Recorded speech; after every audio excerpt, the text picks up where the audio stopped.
guys, what is up? Soren here, back for another episode of Soren Says. And if you haven't noticed, and maybe some of you have, we didn't have a video yesterday. And that's because I decided to spend several hours, about 6 or 7 hours, making a really cool poly model of one of the schoolhouse for our tutorial map. And you're thinking to yourself, Soren, why didn't you make a video out of that? Why wouldn't you just like show us?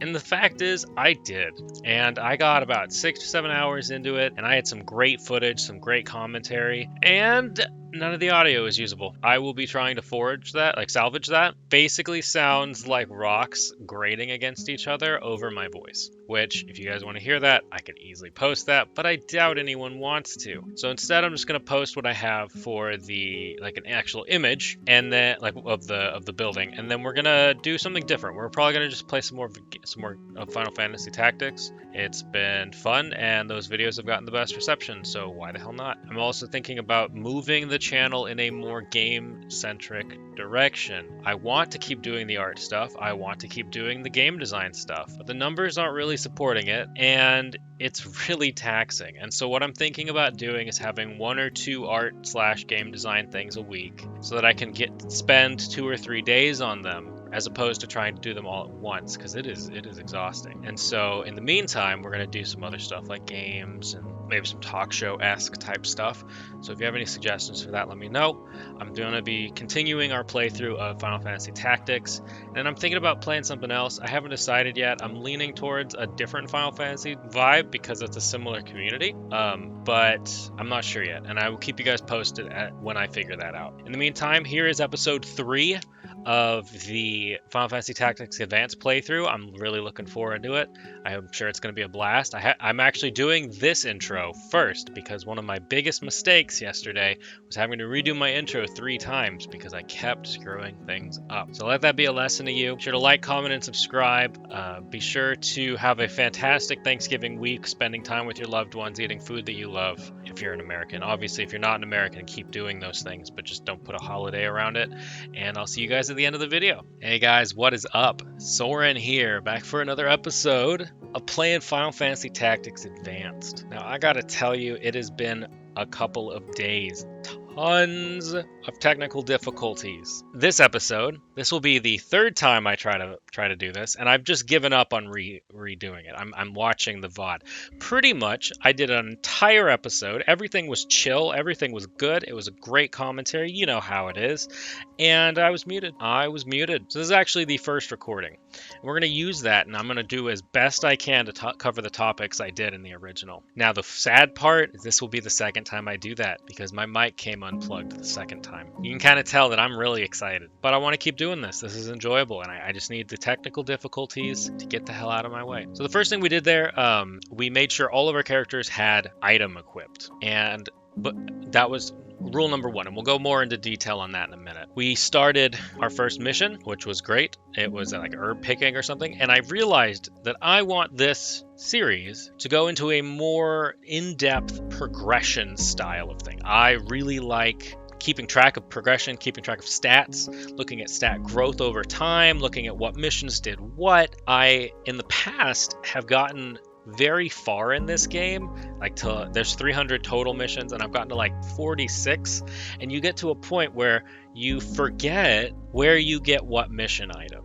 And there have been times where I soft lock myself because I threw out the wrong mission item, or I didn't go to a certain place at the right time, and you can't go any further, and it's really sad. And so I don't want you guys to deal with that. So we're going to keep track of that and see where that weird divergence happens, where that can happen, because it's very easy to forget, and it's very easy to miss, and it sucks. And so I started creating this spreadsheet here, and I'm going to push past this a little bit. We sort of made this nice Google Doc here, and we started keeping track of clan funds at the beginning of the mission, the cost of the mission, basically going in and recording all of the stats of our characters.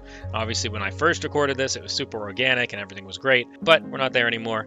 this is the reality we're in. And so I started gathering everything from weapon attack, weapon defense, magic attack, experience level, evasion, all that jazz. And we got sort of our starting lineup information. And that's pretty cool. I think it's going to look great. We're going to keep track of everything very closely. And then I go into talking about how we want to keep track of low-level characters coming into our clan with high stats in certain things. Like if we find a Moogle with ridiculous weapon attack base, he's going to be a great Mog Knight or a great thief. And we're going to want to keep track of that guy because he could scale way better than some of the other characters. And so I kind of made a list of all the characters that we want to keep. The way leveling works in this game is you basically, depending on the class that you're in, when you hit the level, you get stat growth based on that class or that job. And so if you're a soldier, you get increases to weapon defense and weapon attack. And I can look up the tables, they exist. But like if you're trying to get someone to eventually be a crazy ass black mage, you don't want him getting actual levels on thief. You might need skills from thief, right? But you don't want to level on thief. And so you want to keep track of that stuff. And so we want humans with high weapon attack because I want to make like a paladin army, let's say. Or a fighter. Bongo with high magic attack for maybe a bishop. Vieira with high magic attack because this is just something I always do. I always end up with a Vieira that's an assassin sharpshooter that just instant KOs or petrifies everything. Doesn't do anything. So I kind of want like a crazy summoner character, you know? Something badass magic based that can do a bunch of cool stuff. Because I'm getting tired of the same old thing. It is the most efficient, which is why I do it every time, but efficiency isn't always the best. So before we go into the mission, we also want to check the laws. We're going to keep track of it. In this particular case, I'm having a hard time with the hotkey. Protect is forbidden, so if anyone were to cast Protect, they'd get a yellow card, and then if someone uses Poison, you get a judge point. Obviously, we can't do either of those two things on the first mission of the game, so sweet. If that had been something like the next one, Swords, we would have had to move around. We'd go to a space and then come back and let a day pass so that the missions reset. Once we're in, we talk about the maps. So yeah, about these maps. So this is obviously a pretty standard map. It's just meadows with some plants. Something I want to keep in mind for mechanic wise is in Etheric, we're going to have player owned maps that you can terraform and create yourself and have people do missions and quests that you design so that they can get something out of your content, which I think is going to be really cool, very open.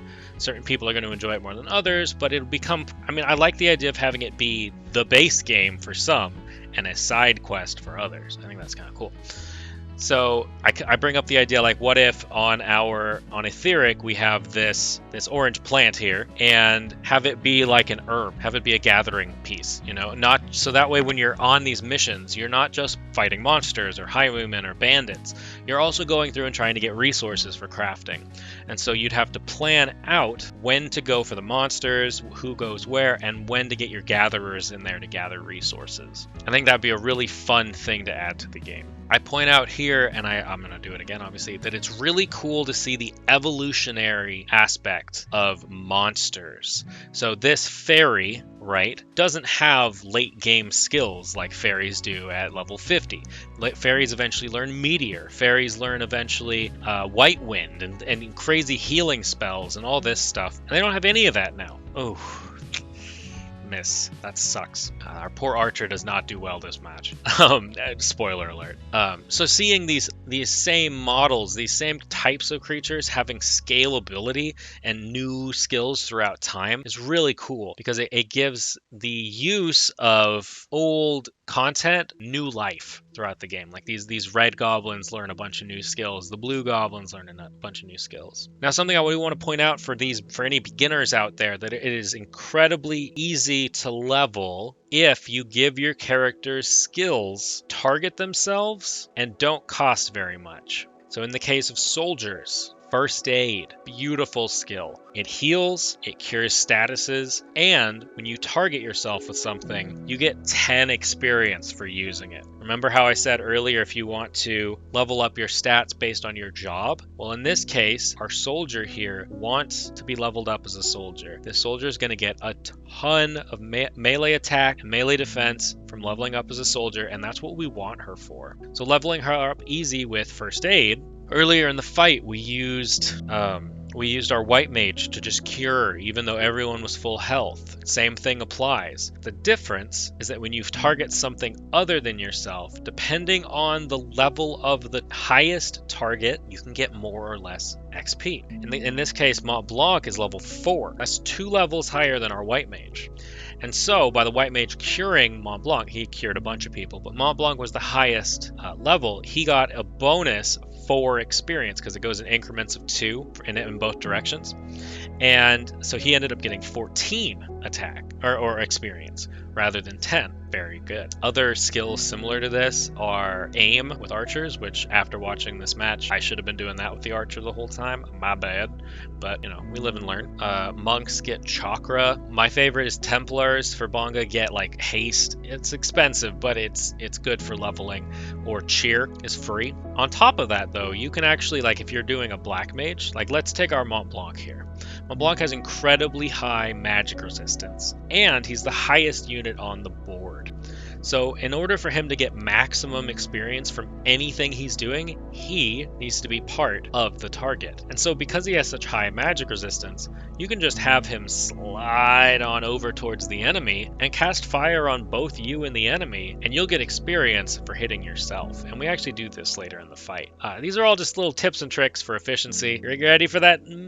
Strike 2. Sorry, Archer. Not today. Not today. As for our team here, we now have a choice. Like I was talking about the leveling thing, we can either have Benton go over to this group, or we can have him go over to Mont Blanc for more experience. So that's definitely what we want to do, and I think what we end up doing. We go in, we get some extra experience. So one of the reasons I want to keep track of progression and seeing where our characters are at different points in the game is to keep track of that stat optimization. I'm going to play this like I regularly do with certain characteristics. I usually go Marsh as a dual-wielding paladin with, what does he usually have as a side? I'll have to look it up. Really, really solid. You get Excalibur 2, you just start doing massive amounts of damage. I've had max hit twice, and then you with Strike Back. Ugh, gross. Having our Namu be versed in Beastmaster, also very strong. Having that as a sub-job that you can pull out for certain missions is chef's kiss. But getting him leveled as a Beastmaster is a pain in the ass. So you really have to try. My advice for that, which we're going to do in the next episode, is we're going to buy every instrument we can while we can, so that we can equip it when those mobs are going to be there. And we might end up looking at the wiki to see which mobs are where, so we can maximize that. Yeah, we still weren't using Mont Blanc properly. Let's check this out. Come on, Archer girl, you got this. Damn, 28. She is just 30. Our poor Archer. She's really trying her best out here. What I think I'm going to start doing is having my voice recorded in a different software than the game, right? So that this stops happening. Because, my God, when I go to edit, like yesterday with my Polygon video, all of it's all one audio track, right? Maybe OBS allows you to do it on different audio tracks, and I'm going to look into that, and I'm going to look into using like Audacity to do the recording of my voice so that we can line that up instead. Can we talk about how sad it is that our Archer is dead? Just that poor Archer. She got 0 shots in. She shot her shot 3 times, I think, 2-3 times, and it didn't matter. Here we have March, and because because we don't, he's going to be a melee attacker, him leveling up as a soldier is not that big of a deal. However, we want Mont Blanc to also be a mage, and so we're going to do that thing I was talking about where we cast fire on him. Barely does any damage. 12. Got a low chance of getting hit, but he gets hit, and it ends up being the most experience he can get in this match. Very cool. I think we get 1 hit in here. Hell yeah. And we could get super optimal with like facing certain ways because of turn order, and we could micromanage this all we want, and we might do that in a couple of fights. I think that aspect of gameplay is actually kind of cool. Being able to articulate and talk about it is a lot of fun. So I apologize for anyone that wants raw gameplay footage. If from now on it is going to show up. It's just this time I goofed. The last few days have been just mishap after mishap after mishap, so I will do bit better. And then we'll just go from there. And there we go. Nice. Excellent. A standing move. Feeling good about ourselves. Got a bunch of judge points. And something that I actually didn't keep track of. I tallied up the experience changes, and I'm going to put them all in a big Google spreadsheet that I'm going to share so you guys can check out the progress. In the case of this particular episode, I did not keep track of who got what judge points. And so I would like to keep better track of that. So I'm probably going to go through and change that after finishing this video. So we've got Mont Blanc, we've got March talking about how this mission was cheap and therefore super easy. And I think being able to gauge the difficulty of player-made maps is going to be really cool. And I think that would be something really enjoyable to mess with. Anyway, guys, I update the stuff. Like I said, I'm going to go back to being regular again and hope that we can just not keep getting screwed over. In the meantime, be sure to like, comment, and subscribe. Or what am I doing? We're gonna have an outro. Go talk to outro, Soren.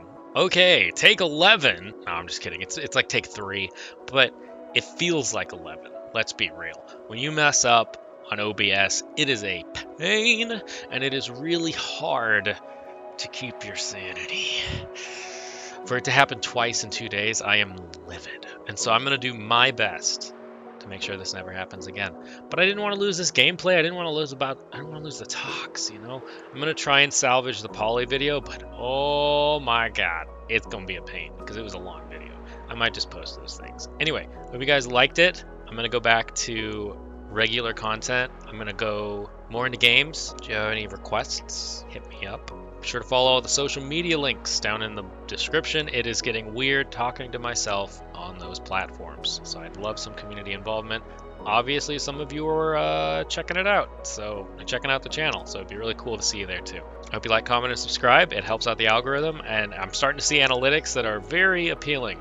We are now doing exceptionally well compared to any other endeavor I've done on this platform, so that's great. I hope you have a fantastic day, a fantastic week. I hope you spend Thanksgiving with your loved ones and eat food that you love. And if you're American, and then I hope that if you are not American, that you're still doing those things. And I'll see you guys in the next episode of Soren Says.